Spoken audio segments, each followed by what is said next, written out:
Welcome to Streams of Income, hosted by best-selling author and entrepreneur Dr. David Powers, where we discuss streams of income, passive income, residual income, and even why there are dinosaurs and zombies in this intro.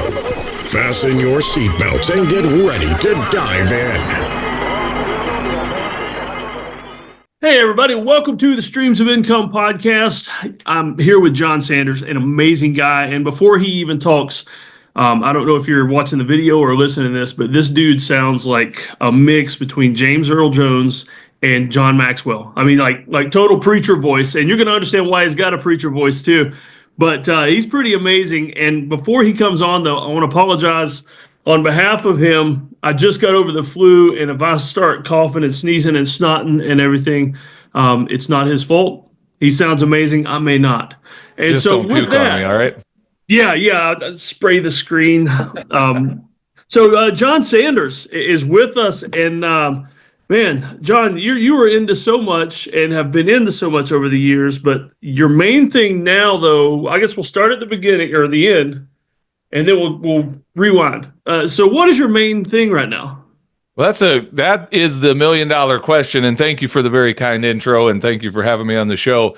You know, there's common wisdom out there, and I think it's good advice for a lot of people, and I'm still questioning if it's good advice for me, if I need to follow it. It's that whole thing of just find the one thing and focus on the one thing and do it really well. And that if I were to actually give that advice without the caveat of, oh, by the way, I'm not doing that, it would be very hypocritical, because I've got several things going. And if you were to tell me, Jon, you just have to pick one of them and just lean hard into that one thing, that's a very de-energizing thought to me. And so I don't know if I'm an exception to that rule, or if I'm just going to find out the hard way that, no, I really should have just picked one path and only done the one thing, because I feel like I have a little bit of capacity to have several irons in the fire at the same time and manage some things. So I can dive into all the things I'm doing currently, but I can't whittle it down to the one thing. So that's a tough question to answer. I'll tell you what, I see that big EP behind you. So let's hit that one first, and then we'll get into the more hands-on occupations. Yeah. Very good. So Entre Pastors is what that EP stands for. That's our logo in the backdrop there for those that can see the video. But it's Entre Pastors is an online platform that myself and a partner by the name of Les Hughes launched about 3 years ago, a little over 3 years ago now. And we are both in pastoral ministry. We both have grown up in it, as our dads were both pastors, and we've been doing it a long time, Les longer than me because he's a lot older than me. But we help pastors launch entrepreneurial businesses as a way to provide better for their families. We are just done with the narrative of saying yes to serving the Lord is synonymous with being broke and barely getting by.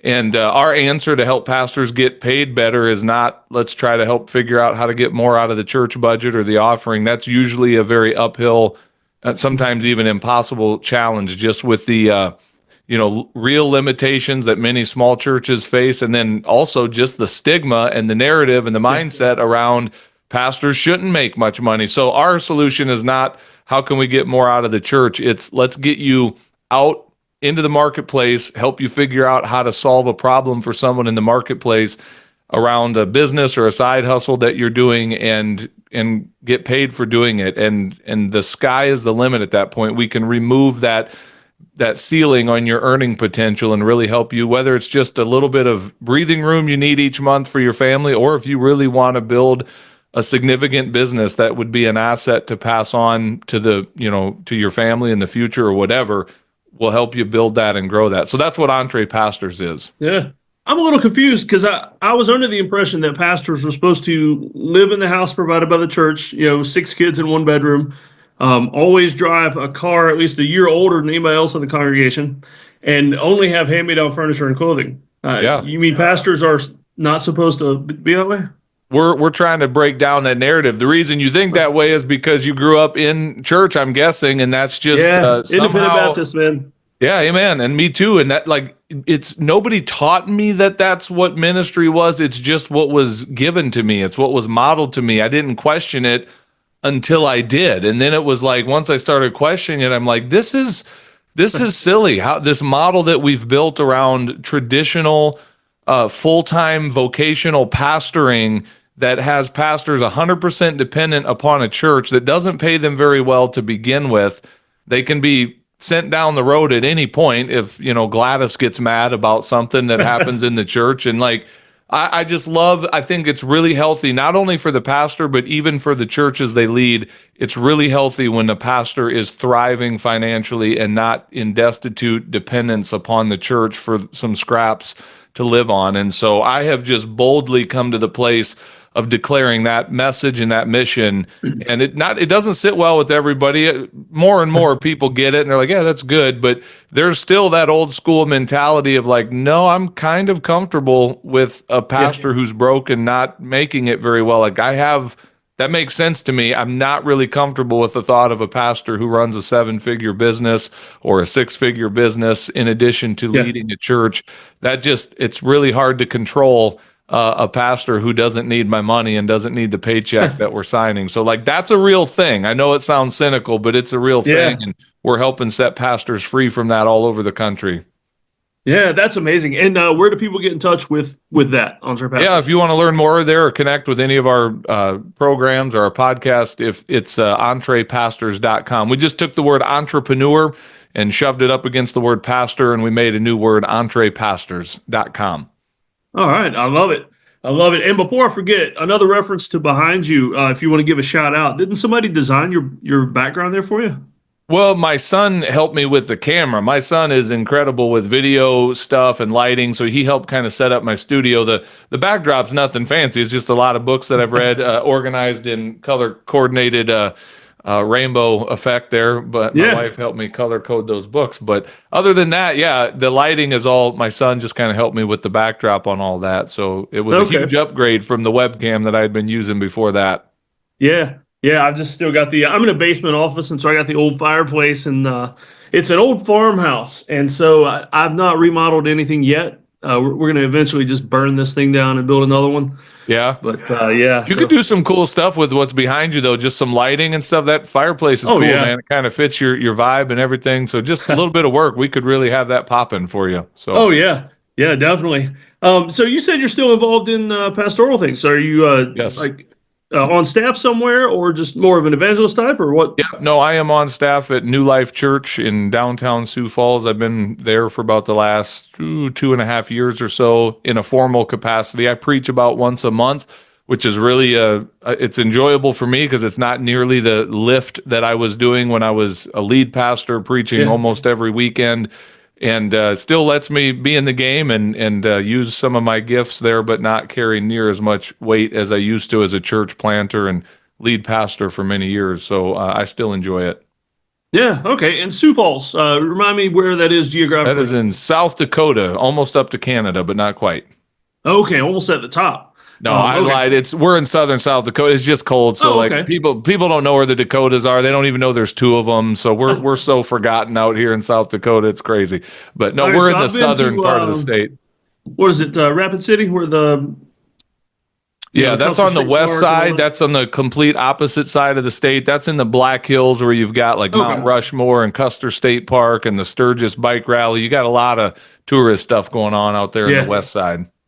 Okay, I've been there before. It's pretty cool. And I drove through the Badlands and spent some time hiking there. I mean, it's a beautiful area. People don't realize how beautiful South Dakota is. I mean, they really is. Even the cold. Even where I am, the cold is not beautiful. I hate every bit of winter and snow. If I never saw another flake of snow, I'd be thrilled. But even where I live on the prairie on the east side, it still is beautiful. It has a beauty all its own. But it's a great place to live. If the winter can be brutal. But other than that, great people. We got a lot of freedom out here and a lot of space, and it's a good place to raise a family and build a business and do life. Yeah. And let's see, Governor Noem, was that South Dakota or North Dakota? Yep, she was our governor. She just got appointed as the Secretary of Homeland Security under the new administration. That's pretty cool. So she's moving up in the world. Yeah, looked like she went through pretty easy too compared to some of the others. Yeah, absolutely. Yeah. All right, and so. We covered 2 of those things. Now, I know of another one you do, firefighting. Can you tell me a little bit about that? Like, what got you into it, and what keeps you there? Yeah, so I'll tell you kind of that story as quick as I can. I grew up in the home of a pastor, as I said. I knew I did not want to be a pastor. I had a great experience in ministry, but when I was young, I knew I wanted to be like a cop or a firefighter. And in high school, I really leaned heavily into the fire service. I thought that's what I want to do. That looks cool. Great choice, by the way. Like that's the one thing cops and firefighters all have in common is that they all wanted to be firefighters at one time. So anyway, yeah, I basically really set my sights on that as a young man, pursuing a career in the fire service. And at the age of 21, I went to work for the Peoria Fire Department in Peoria, Illinois. I thought had it all mapped out, man. 30 years, I'd have my full pension, retire at the age of 51 with, plenty of life left, Lord willing, to do something else. And then God just messed up all my plans. Like he pursued me and called me into pastoral ministry to preach the gospel. I believe me when I tell you I did my absolute best to outrun that calling and like, God, this is a train wreck. Like you've got the wrong guy. And eventually he got through to me and I surrendered and we then left our home there in Peoria and we moved out to where I am now in South Dakota to plant a church. So when that happened, I left my full-time career in the fire service. We moved out here. I still was involved at a volunteer level with my small town local fire department, and then our county ambulance service heard there was a new kid in town that was a EMT and a firefighter, so they hired me to work some part-time shifts. So I did that for a few more years, and then I just thought, as our church was growing, like that whole season of my life, I thought was done. Like it's just time to hang it up, and I stepped away from it. Well, fast forward a few years later, our church had really grown into like 6 different locations. And I had this wild opportunity. Here I was, a full-time pastor of a growing church. And I had this crazy opportunity presented to me of going back into the full-time fire service with the city of Sioux Falls. And it wasn't really something I pursued. It honestly kind of was dropped in my lap. The question of, if you want it, you can apply. Here it is. And I said to my wife something about, I should maybe think about doing that. And she said, because literally when I learned of it, I had like 5 hours to apply before they closed the application. And I thought she'd just dismiss it and say, you're too old for that, grandpa, or whatever. But she said, you should. She said, I think you could do both. You could pastor a church and be back in the fire service. And that really kind of made my head spin.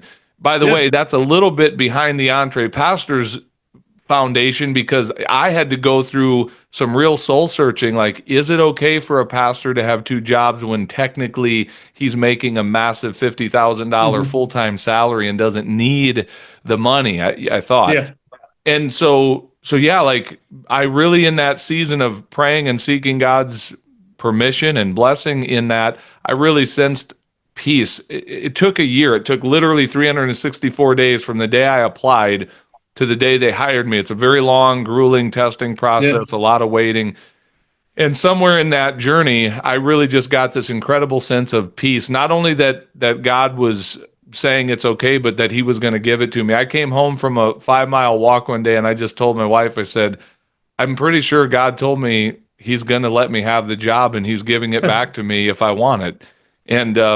And so I'm happy to say my church at the time was supportive for the most part. I mean, I got a lot of the blessing of our people. Not everyone was thrilled with the idea of their full-time pastor having a full-time job. But for the last 5 years that I was leading in that capacity as a church planter and full-time pastor, I was also working as a full-time firefighter, and I still do that to this day. I've been with the city of Sioux Falls now for about 9 years, a little over 9 years. And I'm still having fun. At some point, I could probably quit and walk away, but I still enjoy showing up to the fire station. I still get fulfillment in that. And so I'll keep doing it until it's not fun anymore. Yeah. I mean, there's a neat imagery there, too, of a pastor saving people from hell, both, physically and spiritually. I mean, that's pretty cool.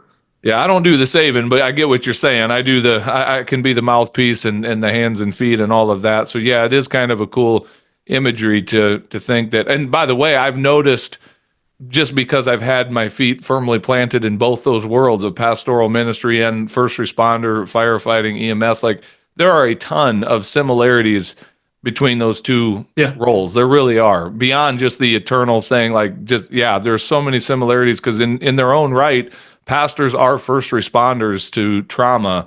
and on the scene of sorrow and dealing with their own traumatic responses to all the stuff. So yeah, I could go on and on about the similarities between those two industries, if you will. Yeah. And when I worked EMS, we had 24/48 shifts, and it was like the perfect shift to have several jobs. Yeah. And are you guys like that? What kind of shifts you guys work? It's similar. When I was in Peoria, we had the 24 on, 48 off. And now where I'm at in Sioux Falls, it's a little different. You still end up, we do work 24-hour shifts, and you still end up working about 10 days a month on duty at the station. But we do what's called a 3-day hitch. So like imagine like a Monday, Wednesday, Friday, those are your work days. And then you have a 4-day break, and then you'll come back and do another 3-day hitch like that. So there's a day off in between those 3 days that you're on. And then once you get to the end of that 3-day hitch, you have a 4-day break. And then the other thing that really just makes it so incredible to work around your life is the fact that we can trade time with guys on other shifts. And so, you know, the bad news about trading time is you have to pay it back, which means that now you're going to be working 48 hours or sometimes 72 hours at the fire station, depending on where it falls in your schedule. But you can line up a significant amount of time away from the station to travel or to do other things. And so it really is a unique job. That's, by the way, that's why I knew, and that's why my wife knew that I could also pastor a church full-time and be a full-time firefighter. I had to do some arranging with the schedule to make that happen and to be available on Sundays, but it can work, and it's a good career to be able to work around other things. Plus, the average kind of makeup or profile of a typical firefighter is someone with ADD who doesn't sit still anyway, and so most firefighters, when they're off shift, they don't just go at home and sit and do nothing. Like we're not capable of doing that. We have to go do something or we'll get into trouble. So that's where a lot of these guys work full, you know, other jobs, or they run businesses of their own or whatever. It's a good career for that. Oh yeah. And we had lots of downtime too at some of the stations anyway. And our, you know, after the training and the cleaning and everything else was done, our downtime was pretty much our own. So I mean, like sermon prep, reading a book, whatever. Yes. I mean, it's pretty cool to get paid to do, you know, while you're actually doing something else. Yeah.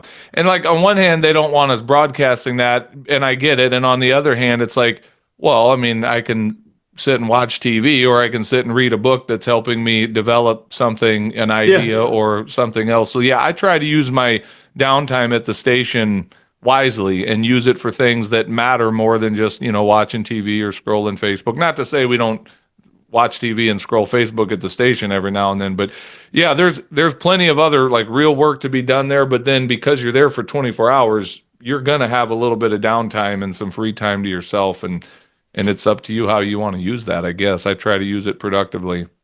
Yeah, definitely.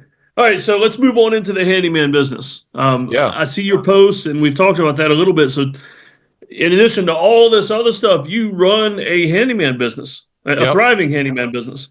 Yeah, I started that a little over probably about 3 years ago as well, maybe 2.5 years ago.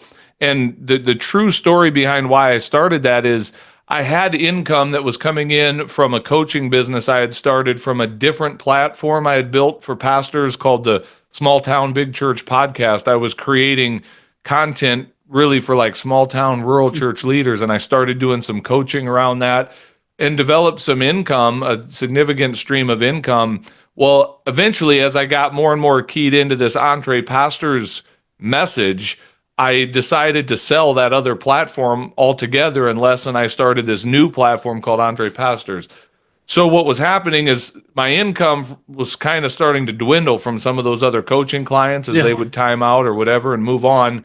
And we hadn't really ramped up Entre Pastors yet to fill that. And so personally, my cash flow was starting to get to a place I wasn't comfortable. And I was like, I'm not going back to what it used to be.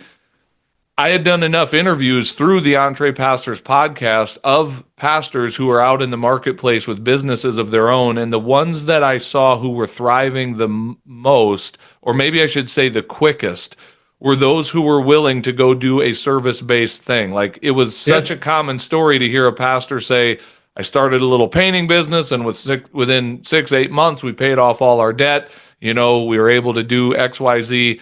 I just saw like there is a built-in market already for people are looking as we speak on Google for who can fix my fence, who can paint my living room. versus some of the other pastors who we're working with who really are struggling to like get a writing business up and going and sell their books or become, paid to speak on stages or coach. You can get paid to do all those things. It's just, it takes time to build that audience and to tap into that, versus if you put your shingle out and say, I can mow your lawn, I can pressure wash your driveway, I can paint your whatever, like there's an instant market built into that. So I needed cash flow, and I thought, you know what? I'm going to, A, because I need the money, and two, because I want to model for my community kind of, I'm smoking what I'm selling. Like, I'm going to start a little business and run that in addition to, telling other pastors they should start a business.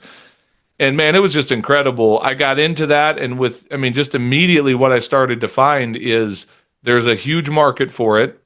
And then if you apply some pastoral skills, this is what I tell our pastors all the time, like, you have spent your entire professional career in some cases inside the four walls of a church, developing teams, building people, building a culture. If you just bring that skill set to the marketplace, what I quickly realized is I don't have to be the guy out doing all this work by myself. I can build a team, and eventually I can step back from being on the front lines of that, and I can just love on and support my team and manage that and bless other guys to go out and do the work. And that's exactly what I've been doing with Dakota Small Jobs. And it's still a pretty part-time business, but for the fact that I don't sit and run it as a full-time business, being my only focus, to see the progress that it's made and the income that it's produced, it's been incredible. And it often makes me stop and think, and what would that look like if you did just do that one thing and only that one thing? But again, I could probably say that about every single thing I'm involved in, going back to the beginning of this conversation. So yeah, it's been kind of a fun ride, and I'm not super passionate about like home repair, but I am passionate about business. I'm passionate about serving people, and I love building teams. So it's like, okay, I see where I can really kind of lean into this and bring my gifts to the table. And it became interesting all of a sudden, rather than just a way to make a few extra bucks. It was like, man, I could actually build a business here. And that's kind of what I'm doing. Yeah. And just so everybody realizes too, you're not the guy that's actually doing all the work. Right. You're running 100%. an amazing team. You're hiring passionate guys that are great at sheetrock or fencing or carpentry or whatever, and then turning them loose.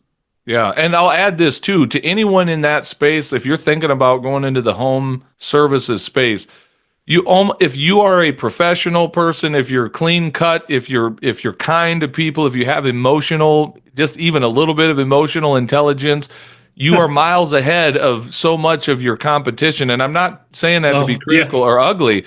I'm just saying, if you have basic people skills to like actually, and to serve a customer, to actually pick up the phone when they call, to return a call, be sitting down when you hear me say this, show up on time when you said to the customer you would be there. Like, don't ghost them. If you can do just that bare minimum, you've already risen above probably 85-90% of the competition out there. And you should still be better than just that. But man, if you can just bring that to the table, you can start setting yourself apart immensely from the competition, and then charge a professional rate. I promise you, David, I am the most expensive handyman service in Sioux Falls. I guarantee it. Yeah. I would be surprised if there was anybody out there charging more than me. And do I have people say no to my offers and my quotes from time to time? Yes. But I have plenty who say yes because they see the value is not even in the fact that we're going to do a job, because we'll do the job and we'll do it well. But far more than that, when we show up, again, we're going to be there when we say we will. We're going to be trustworthy. We have integrity. We're not going to steal from you. You can trust one of my technicians if they come into your home when it's just your wife and your kid there. Like, they're not going to be sketched out by who is this guy that's in our home. Like that. How do you put a price on that? What's that worth? Exactly. People who see that recognize it and go, man, I'll pay for that. So if you can do that, man, the sky's the limit in terms of the business you can build in the home services space, because it's so other than what is normally found in the marketplace. Oh, absolutely. I grew up in, my dad owns an exterior remodeling company, and so I grew up in that. And I used to do the estimates for him, and just people would call 4 or 5 contractors to get estimates, and I'd be the only guy to show up sometimes. And of course, I was a little more clean shaven then, but to be honest with you, it didn't matter. I showed up. Yeah, And that's it didn't half matter the if it's a guy battle. with a beard or not. Yeah. And it was pretty When I amazing. say clean, I don't mean that you can't have facial hair or even a big old bushy beard, because that works, man. Like what you're rocking works, but it's the manner in which you carry it. It's the manner in which you show up, the posture that you're carrying yourself, your ability to look someone in the eye, shake their hand, just be a decent human being and provide good customer service. That's really more what I'm talking about versus someone that's just, you wonder which prison they just got out of before they started their business, that type of a thing. Yeah, tattoos of naked women on their forearms and everything. Exactly. Yeah. Yeah, and we would have guys like that apply for jobs with us, and you could be the best installer in the world, but unless you were willing to wear long sleeves every day to work, it just didn't work out. Yeah, and you could be mad about that, or you can just embrace like people make instant judgment calls. Those judgment calls may not always be right. Most of the time, much of the time, they probably are right, because how we're presenting ourselves does say some things about us. But the bottom line is they're making instant impressions when they see you, even before they meet you. And this is going to sound so ridiculous. Very early on in being a handyman, like as in right away, I knew I needed help just like doing a system of doing the quotes and the invoicing and all of that. So I invested a little bit of money into a software to do that. Yeah. And just the fact that somebody got a quote emailed to them and it had a logo on it with an actual company sounding, email address and not, something at AOL.com. It like they're just blown away by that. They're like, wow, I knew you were a pro. And they think I'm this huge company. And in reality, it's like, man, I'm really just kind of been doing this part-time for a few short years and not even that great of a handyman, if the truth be told. But I do know how to like build a team and treat people well. And I think that's the special sauce, Yeah. Yeah. Amazing. And we were talking before, you've actually got other guys calling you up wanting to know how to do the handyman stuff. Yeah. Like I'm flirting right now with the idea or the invitation of, I don't know whether I franchise this, and I hesitate to even say that because it's like, what is there to franchise? Or to like actually start another location of Dakota Small Jobs. And I have several other opportunities in other states and my own state where I've got some relationships where people are saying, hey, let's talk about this. What would it look like to start that here? And so I'm tempted, and maybe I should just speak a word to the entrepreneurs here. And maybe this is growth and wisdom on my part. My natural default setting is just to go for it, because entrepreneurs, we see all the good, we see all the opportunity and only the possible best that could come from something. And we rarely slow down, at least I rarely slow down enough to go, okay, but what could happen here? What are some things, contingencies we need to think about? And I guess I'm going to say I'm a little bit proud of myself. I've thought about this for a little, and it's not out of fear. It's more just like, maybe this isn't the time to overextend. Maybe I do need to like grow slow. So I'm not saying we'll never do it. I promise I'm leaning in those directions, but I'm maybe doing it with a little bit more discipline than the me of 5, 10, 15 years ago would have done it. I'd have just jumped in and said, let's go. So we'll see. Talk to me in a week. Maybe all that'll change, and I'll be like, I've got 4 new locations, so I have no idea what we're doing, but we'll see. It is an. I will talk to you in a week, man. I'll see you next week down in Florida. That's right. I'm looking forward to that. That's going to be awesome. Hey, a third option that I've heard of before, not just the franchising or doing it yourself, but the business opportunity package. Tell me about that. I've seen some businesses do that where it's they sell the training package and the links to all the software and all that kind of stuff, and basically they sell the business in a book, so to speak. And that way, if you don't want to mess with all the franchise having to manage all that and everything, it's one way to sell. Is that just a one-time cost, then a one and done type of a thing? I've seen people do it both ways, like a one-time where you just buy it in a package, or you could, like we learn about with the membership stuff, you could do it with a membership where there's coaching involved, things like that. That's interesting. I'll tell you, and I don't care if this turns into just a coaching conversation. You can coach me. And everyone else can listen in. What I see happening here is people are reaching out to me. They have the technical skill to do the work. They either lack the skill or the confidence to do the business side of it. And that's where I see maybe a key partnership of like, well, we could do that. We could have a call center here, for the lack of a better word. I could create a forward-facing website that's more local, and a local phone number that just forwards right in here. Yeah. And my team could handle all of that, and then let the team there do what you do best, which is you go do the technical stuff. And that's the part where when you talk about like selling the business, I'm like, I don't know with the relationships I'm talking to right now, if that's the right option, you know. And you've got access to the VAs too that could do all the social media and everything. Yeah, I mean that stuff is all, I don't want to say it's easy, but it is simple. Like there's a solution to those problems of like, you don't have to be the one to do all that. You build a team, and not everyone is wired that way. I recognize that. Some people genuinely would prefer to have a business that it's just me. I don't have any team members to think about or worry about. Nothing wrong with that at all. Like if you know that's how you're wired, that's great. I can see that, but I just really thrive on a team. I recognize that about myself as I look back over my life. I've been drawn to environments where there is a team element, and even in the fire service, like I don't want to just do it by myself. I thrive as a part of a team.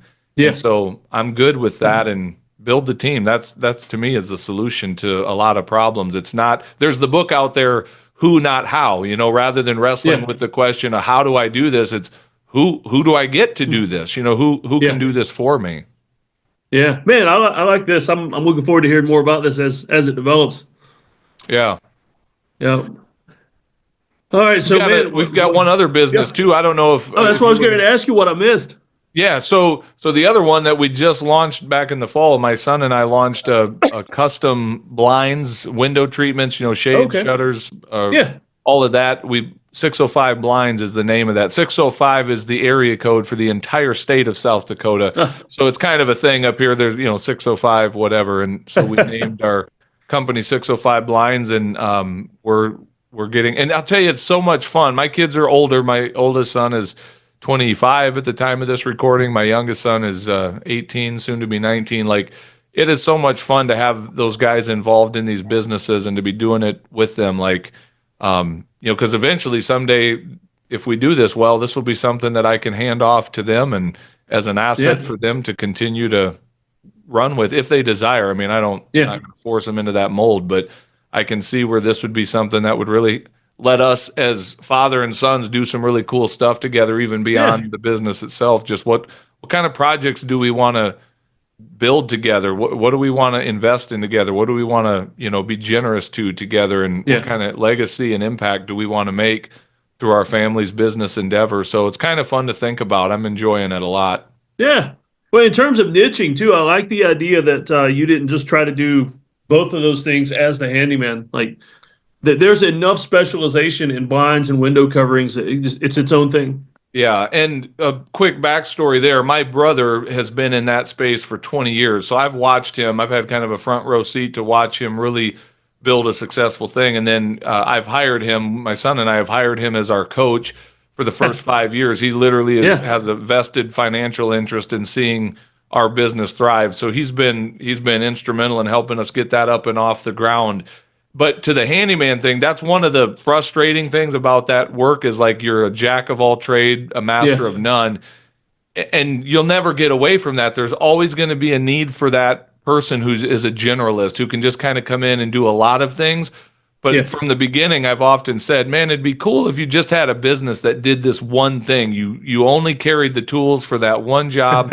And the blinds thing kind of scratched that itch. So again, rather than choosing, well, which do I pick? I just said, I pick both, and we'll keep this other thing going, at least for now, the handyman business.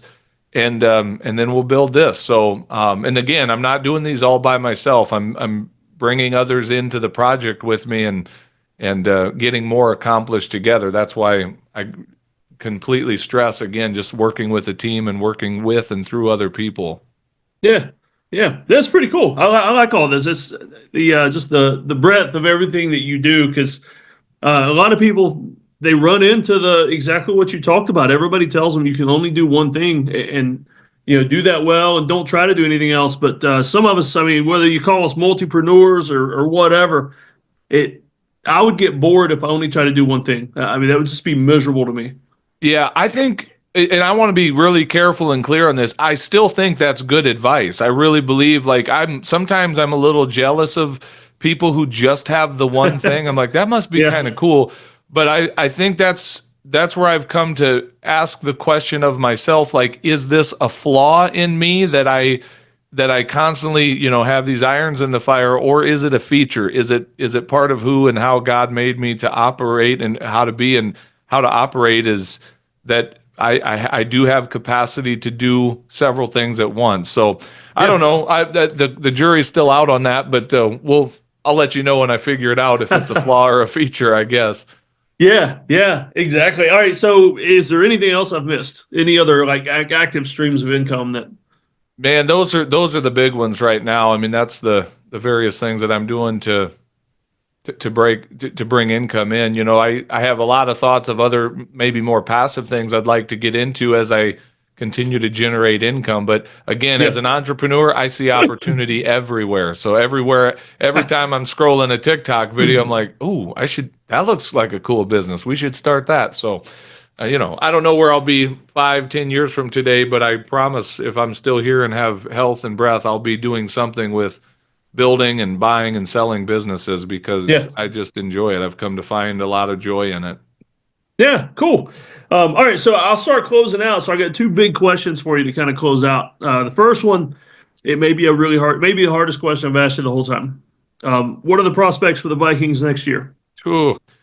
Well, considering that they completely blew me away this year, like I was not expecting anything, so I don't know. I've been a Vikings fan my entire life. I've just learned you don't get your hopes up. The minute you do, they crush them against the rock. So it's Yeah. you noticed I've got the helmet behind me on the Yep. shelf. It's kind of my symbol of struggle and disappointment and getting back up and renewed hope and crushed hope and all the things. So I don't know. I don't know. Yeah. You just Next never know. question. But if they make it, we'll celebrate. If they don't, it's just another Yeah. year. I don't know that I'm ever going to see my Vikings in a Super Bowl. There's a lot of things that would have to come into alignment for that to happen. Yeah. So, All right. And the last one, if you could recommend a couple of good books, like if other than the Bible, of course, for sure. rely Yeah. rely Well, on since that one, but some good books that you'd recommend people read for business, entrepreneur, whatever. I'm going to give you 4. They're all business related. 2 are basic, regardless of what business you're in. The one is called E-Myth, the Entrepreneurial Myth That's an Revisited. amazing book. Yeah, and I've read it several times, and I'm going through it again right now, just really trying to. The big point of that book is work on your business, not in your business. You got to Yeah. get out of that role of being a technician and get into that role of being an owner. And they're not the same role. And a lot of small businesses, the owner is the primary technician, and that's where a lot of struggle comes from, and you feel like you're spinning your wheels. So E-Myth is a great book. Another one is Profit First by Mike Michalowicz. It's this idea that as a small You named business, books you that got have it? a permanent place on my shelf, man. Yeah, it's a great book, and as we speak, I'm in the process of like bringing both of those businesses under that profit first model. I've hired one of Mike Michalowicz's profit first professionals as a Oh, really? bookkeeper, and yeah, I'm going all in on this because Yeah. I've managed my own business finances long enough to experience what he talks about in the book is so true. As small business owners, we generally operate on this premise of like, income minus expenses equals profit. Well, we're always waiting to take our profit because there's always another expense coming down the pipe, and we rarely pay ourselves like we should. And so the premise of his book is you take your profit first. And there's a lot of other great wisdom and nuggets in that book, Yeah. Profit First. His book, Fix This Next, is an amazing book, too. I don't know that I've read that, but I'll check that out because I've read multiple of his books, and they're good. I recommend them. So the other 2, real quick, this is getting into kind of a new fascination of mine as of last year in the business realm, but one is called Acquisitional Wealth by Josh Tolley. It's a book about acquiring businesses. So rather than starting them and building them from the ground up, where there's a high rate of failure for startup businesses, just go buy one.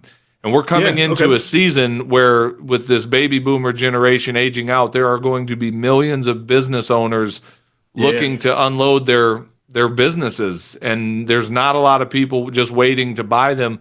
there's tremendous opportunity right now and in the days ahead to go purchase a building or a business that already exists and has a income already built into it. That was a new concept to me that Josh turned me on to last year. And then the other one, I'm trying to see, it's right here. I follow Josh on Instagram. He looks like me. He does. Like him. He's a pretty amazing guy, though. Doppelgangers. I read his other book, his first book, Evangelpreneur. It's like the word evangelical and then entrepreneur.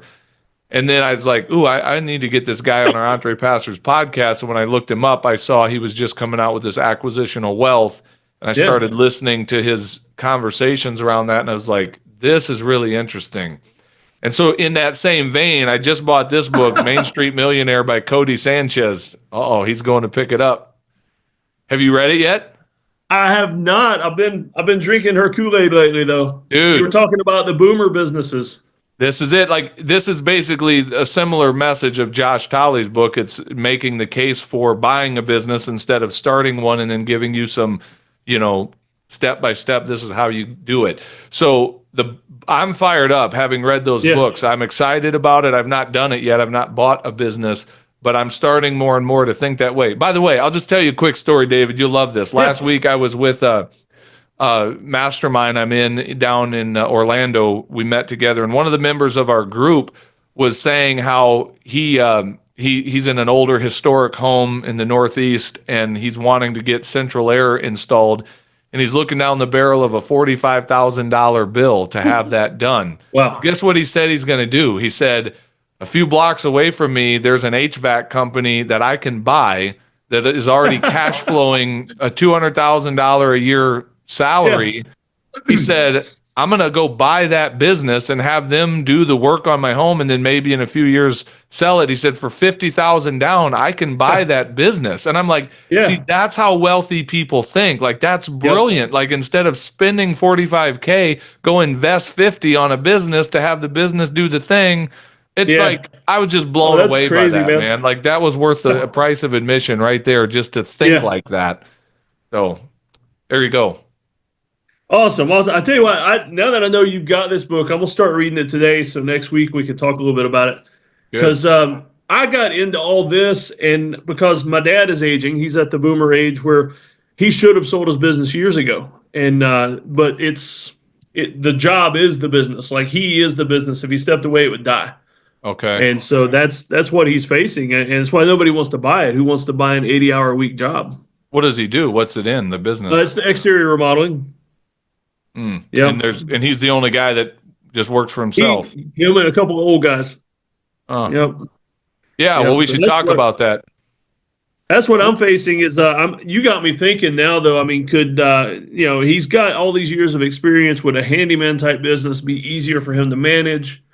Because he's already got the trucks, the infrastructure of a business, but doing sunrooms and decks it's not what he needs to be doing at his age. Where's he located? Myrtle Beach, South Carolina, right on the Atlantic. All right, bro. You and I'll have a lot to talk about when we get together next week. Maybe we'll start a location there too. So who knows where this is going? Yeah. All right, man. I'm looking forward to it.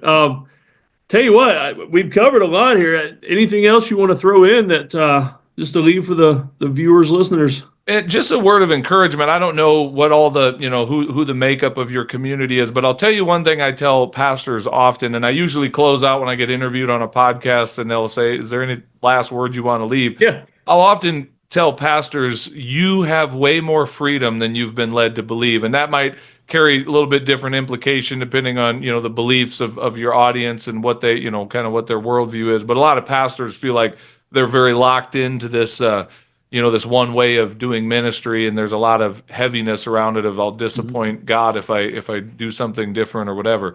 But I would just say to anybody listening to this, you have way more freedom than you've been led to believe. We get so locked in these rigid mindsets of like, this is how life has to be. And it's like, who told you that? Who told you that? You have freedom, and lean into that freedom. And if you're not excited about your life when you wake up on a Monday morning or a Tuesday morning, like let's help you get to a place where you are genuinely excited to get out of bed, hit the ground running. Like, I don't care here's the thing, David, with all the stuff I got going, it doesn't matter what's on my calendar in a day. If I'm going to the fire station, if I'm preaching at church like I did yesterday, if I'm doing podcasting here with Entre Pastor stuff, it's fun. I'm having fun no matter what direction I'm going. It doesn't feel like work. And like, I genuinely wake up excited for each day. So that's possible. And I want that life for other people as well. So let's help you get it. And if I can be of assistance to you, man, don't hesitate to reach out, and I'll be an encouragement if I can to anybody that needs a little boost. All right, man. I appreciate it. And I'll put links to everything in the show notes. And especially if anybody wants to get in touch with Jon about Entre Pastor or perhaps starting a handyman business. Let's go. We'll knock it out together. So. All right, Jon. Well, I appreciate you all right, man. on. Thanks for having me on, David. Appreciate it, man. Hey, one more thing before we wrap up for good on this podcast. Just came out with another new book, and this is actually, it's going to be the first in the Streams of Income Build a Business guides. And so I'm going to start putting out these smaller booklets about how to start a business doing XYZ. And so this one is about selling custom and print-on-demand merch online. In other words, we're talking about coming up with your own artwork, and don't let me saying that scare you away from it. It's way easier than you think, and I'll talk about that in here. But coming up with your own artwork, slogans, things like that, your own business logos, and making that available for people to buy in print-on-demand fashion on T-shirts, hoodies, hats, coats, aprons, coffee mugs. I mean, the vendor that I use, there's like 75 different items people can order my artwork on. And so the crazy thing is as soon as I say create your own artwork, a lot of people are like, well, I'm not sure about that. I don't use Photoshop, or I don't know how to do that. I don't either. I have a VA actually do most of my artwork. She creates the artwork for me. She does the posting for me. And I talk about that in the book, how you can come up with the business idea, come up with a theme, come up with the ideas for artwork, come up with all these cool or funny slogans and things like that and artwork. And I just realized I said things, like sometimes my Southern comes out. And so, you'll spot that sometimes. But I'll tell you in the book how to do all that stuff way easier than you think, how to have somebody else create the artwork, somebody else do the uploading, because my goal for streams of income, multiple streams of income specifically, is that you're not just adding yet one more side hustle, one more business to an already busy life. I like things like this where you can take things that you're already doing and repurpose it and make more money off of it, especially in a passive manner, or you can start something up and pay somebody a portion of the profits to do it for you. And you're also making money mostly passive. They're doing all the work and you're sharing the money. And so I love things like that. And like, writing books, like publishing books, once it's out there, it's passive. You've done the work. So unless you're doing marketing, which you kind of do need to, unless you're doing marketing to push it, the money is passive. The thing's out there and you just get a statement every month or whenever things are selling. Really cool. So check it out. It's going to be the first in a long series of build your own business. I'm not sure on what I'm going to call it yet. Start a business in 30 days. The idea factory. I'm tossing around a lot of ideas for that, but this is the first guide that's coming out in that series. Hope you enjoy.